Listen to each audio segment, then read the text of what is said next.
It's a whole different thing. It's a whole different thing. This is different. Holy shit. If you read the warning, it says this product may cause prowler flu. Oh my God, dog. With Tony Robbins, right? Yeah. What were those main things that you learned from him? I'm gonna use his words. It's not how I would speak. Okay. That we can get into a beautiful state. We can get into a positive, beautiful, loving state within 30 seconds. It takes me like 3 hours still. I've seen it. He trained his mind that he could, whatever problem we have, whatever there is, he could literally train his mind like a muscle to get back into a beautiful, loving state within 30 seconds. I never seen anything like it. That's crazy. It's insane. We're gonna go through our base support, dynamic warm up. Usually we wanna increase range of motion, we wanna increase tissue tolerance, and we also wanna improve on our movement quality. So you're gonna pull the knee up, right? Flex the ankle like you're gonna step, and we're gonna lunge forward. As you lunge forward, I don't have the balance. that's another thing. We're trying to increase balance, proprioception too as well. Squeeze the glute and drive your hip forward. Palms facing each other, reach back and pull your hips forward.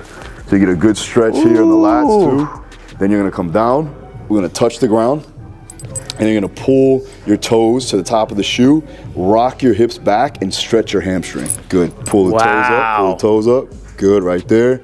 I'm shaking. Yep, come back up. Man, you're flexible for a big guy. I got a little bit of mobility. Yeah. You're gonna kick back and hinge the body, so you're gonna get a stretch on the hamstring. And then you're gonna fall back down into that lunge. Good, perfect. Now come back up. That's it, we're gonna do the other side. A lot of it's gonna be balance, stability, your neuromuscular system kind of firing a little bit more effectively. I'm shaking like a leaf. Lock out the leg. So you're gonna use the quad, turn on the quad, get some hamstring stretch. We're gonna go right into that same glute bridge. I'm flexing the ankle. I'm gonna keep my hip high, use my hands, lock in my lats. From there, I'm gonna pull and drive my leg out to the side. I'm gonna hold position, don't let your hip drop, hip high, and then bring it back in, right? We're gonna do 5 of these. Wow. Out, get a good stretch, then back in. So I got one for you.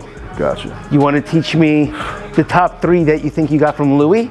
Weak things break. The reason why he says that, because it's not just a physical thing, it's a mental thing. They break mentally, they break physically. So you gotta develop a strong mind, a strong body in order to withstand the hardships of life. Whether it be overcoming the bar, or overcoming a troublesome situation, you gotta be strong physically and mentally. And strength for me is the ability to manage pain. So I've always stated that. I like that. Right? Another thing is like consistency, right? Building consistency, not just consistency, just getting there, but when you get there, you gotta put on. It's not just about showing up. And I know a lot of people say, oh, you just gotta show up. For me, that's easy.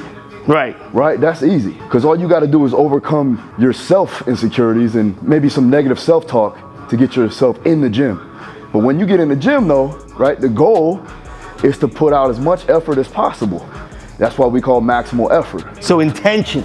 It's intention. Right? Like once you get here, your intention. Your intent with everything is key. So I don't care what you do, right?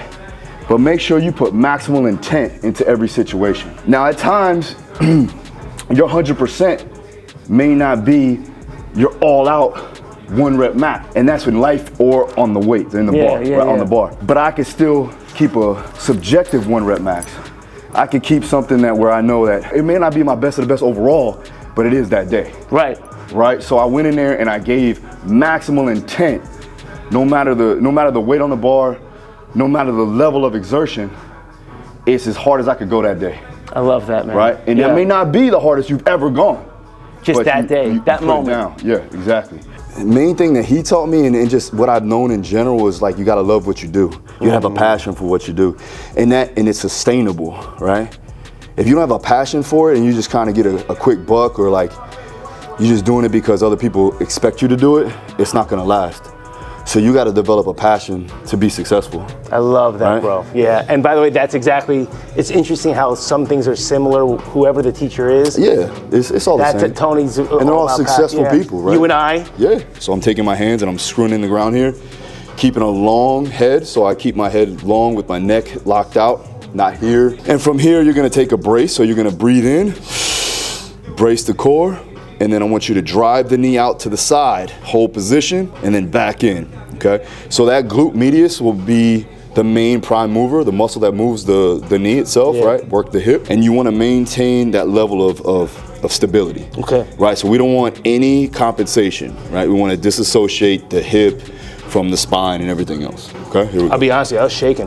Yeah. So we're gonna go 5. I'm gonna hold for about 2 seconds at the top. All right, ready? I'm following your lead. Ready? Up, hold, back down. Did you learn these in the fight game? Hold, back down. These movements? Yeah. No, this is like more trial and error. A lot of this stuff is basic strength and conditioning, dynamic warm-ups.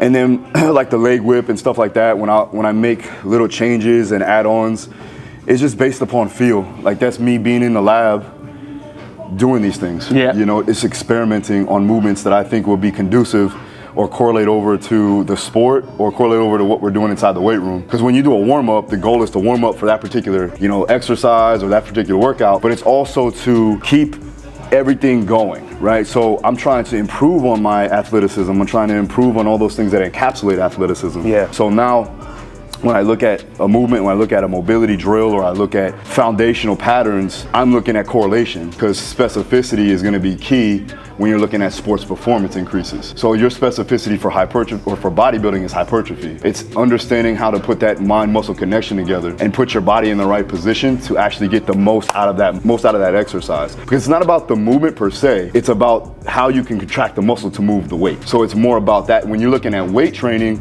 you're looking at power, speed development, strength training, powerlifting, it's all about how much load can I lift. So then you have to call upon right? You have to call upon all the muscles, whether that be, you know, from a compound standpoint or even from what we call a supplemental exercise that's more regional. But either way, it's about moving the load, it's about moving the weight. So it's not about focusing on one muscle, it's about making everything integrate together. That's you know great. what I mean? Yeah, power. Yeah, so now what I want, we're gonna go ahead, we're gonna go down to our back, right?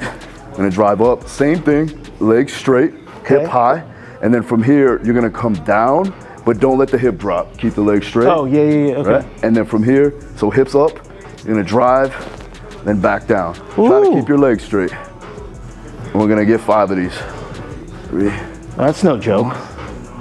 5, yep, so now it's hip flexor, still stretching the hamstring, same thing on the side, hip high.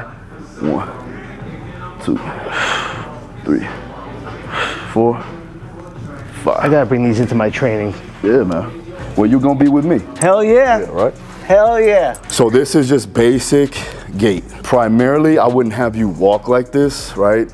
In real life, like we really wanna have more like forefoot, midfoot type of grab. But I want to get full dorsiflexion and plantar flexion just to warm up the ankles. Okay. So you're gonna go full dorsiflexion with the quad locked out. So you get full extension. Then from there, you're gonna go from the heel to the toe, right? And then pronate, drive up. So as you go to pronate, you're pushing through the big toe. Damn. Right? Now we're going back, drive up, boom. Drive up, boom. Good. Wow, that's showing me how unbalanced I am. Yeah, now you gotta force balance. So now we gotta turn on the adductors to maintain, you know, that balance and shift and make sure you're in a straight line. The goal is to not fall out of pocket. So we're up. I've done that 3 times already. Yeah. The video will show you. Yeah. Don't go too high with your leg. You don't have to do all that. Just bring it here, just straighten it out. Full extension, straighten it out. Full extension. And that's like a calf lift on the end there? Yep, Okay. exactly. So you're getting a toe raise and then a heel raise. Toe raise, heel raise. Mobility is flexibility and strength, right? So like developing, the range of motion, like when I was a kid, I was able to do like full straddles and splits and really? stuff like that. Von Damme and I shit. did martial arts, yeah, exactly. But I did martial arts as a kid, so that was always something we had to work on.